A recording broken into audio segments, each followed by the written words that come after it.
Sadhguru, you may not be aware of this, but in the last few days after the eclipse, there have been a lot of people on social media referring to your observation that food becomes unfit for consumption during eclipse. And they're saying they had food and they did not die. Are they disappointed? So they're even calling you superstitious and unscientific. So just wanted to hear your thoughts on that. Let's understand what is superstition.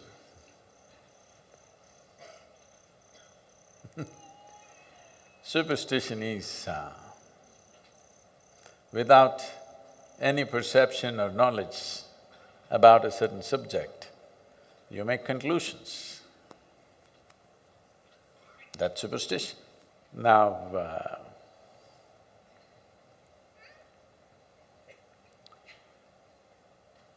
the nature of life is like this. Depends how sensitive you are.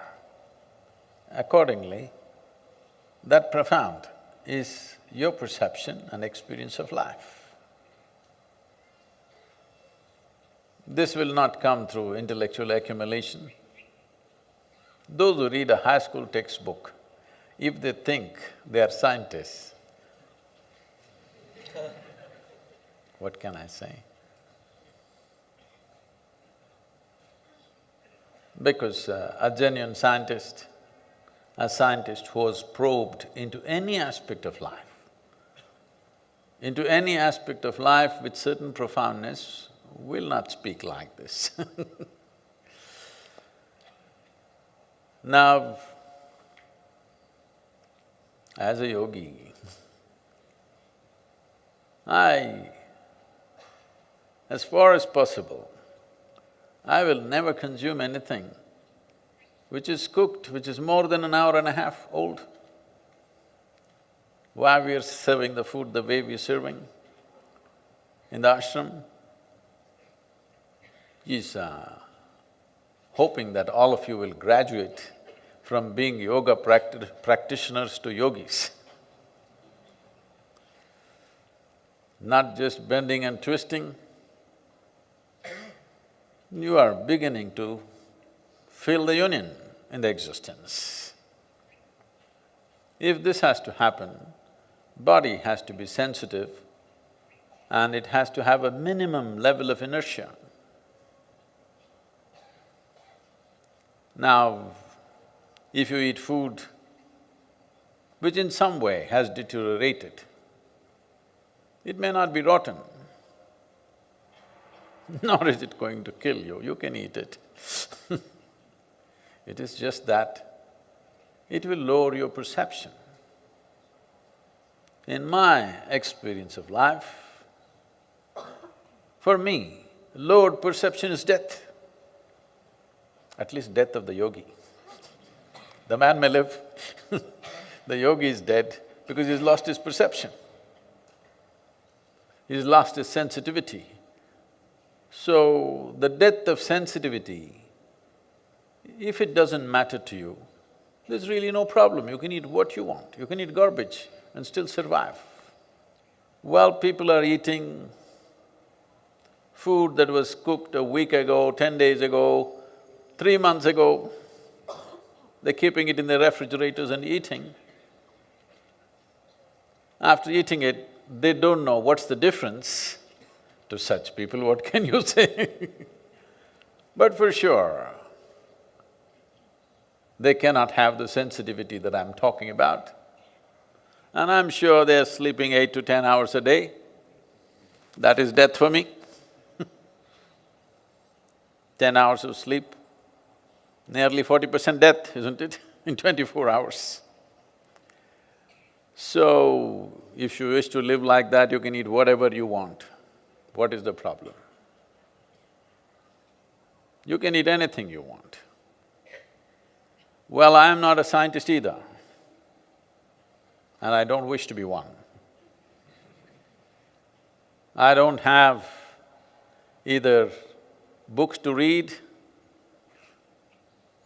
nor am I researching anything, nor am I looking through a microscope, nor do I have a lab in my backyard.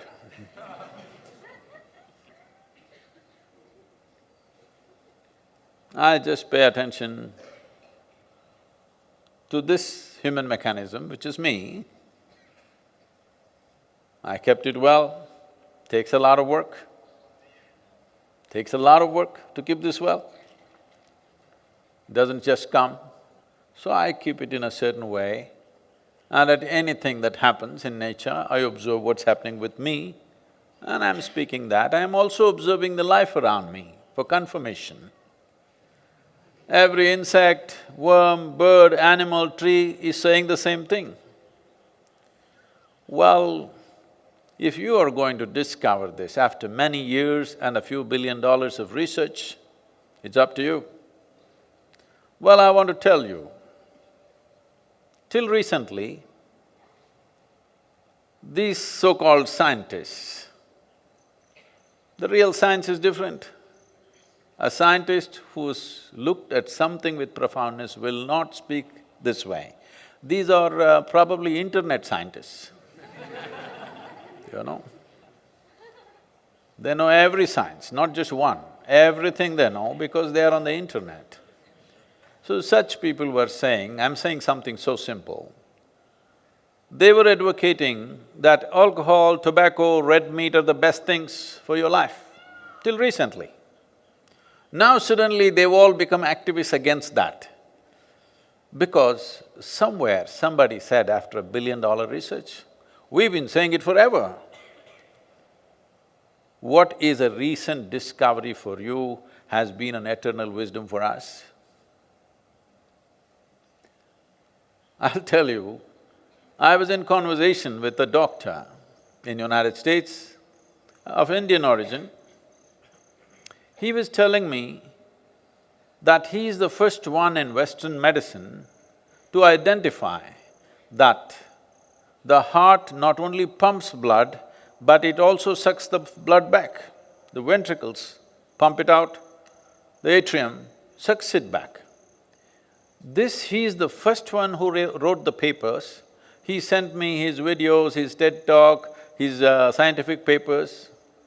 I looked through it and I couldn't believe it, that till recently, till a few years ago, nobody in the medical science knew that heart sucks back the venous blood. Well, in the yogic system, the focus is on the atrium, which sucks back the blood. The Ayurveda speaks about it, Charaka Samhita speaks about it.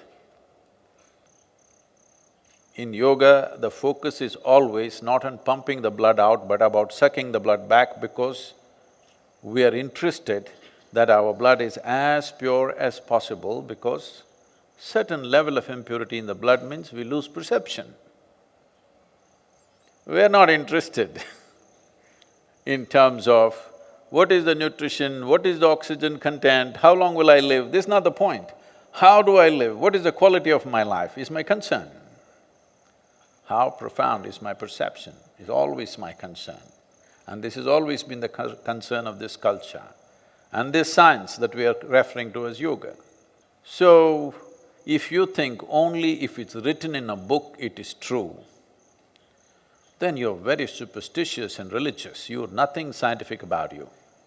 You think night means just absence of light, or there is a phenomenal change in the very way the life happens from day to night.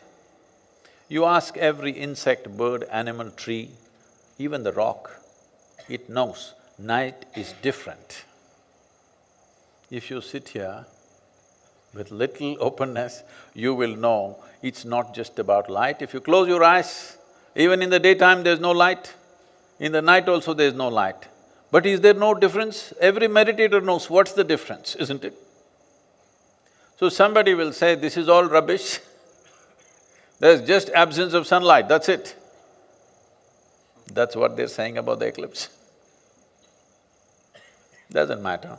I'm telling you, during the eclipse time, don't cook food and eat, keep it and then eat, don't do that. Eat before or after, because this is life sense, this is not internet science. The greatest ignorance is knowing that you're not ignorant, that's the whole problem. All the internet scientists, I please request you, eat some fresh food.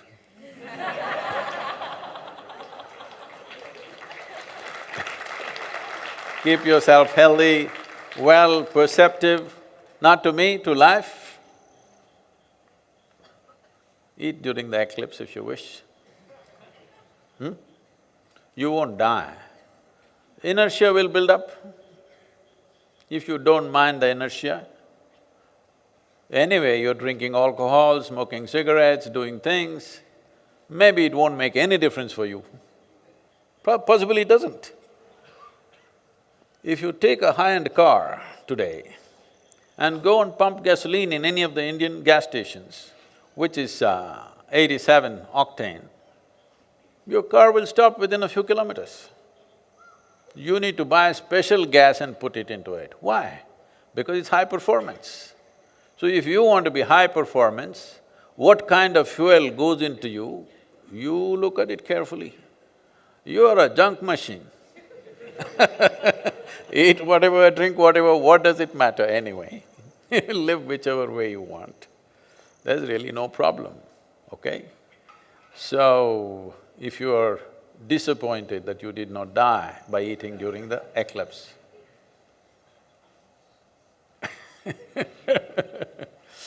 I'm sorry, you're superstitious, and the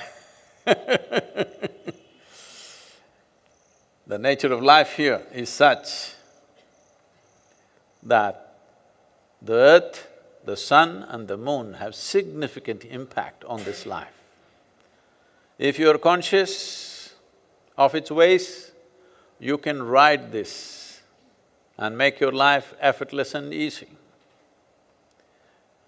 If you're not conscious, these same cycles could crush you and everything you will struggle with. And you will suffer enormous prejudice within you, because prejudice and resentment will make you suffer more than physical disease or pain or injury. Please don't stay there. Try some fresh fruits and vegetables. It could help. Whatever next eclipse comes, one eclipse you eat old food, another eclipse you eat fresh food, experiment and see.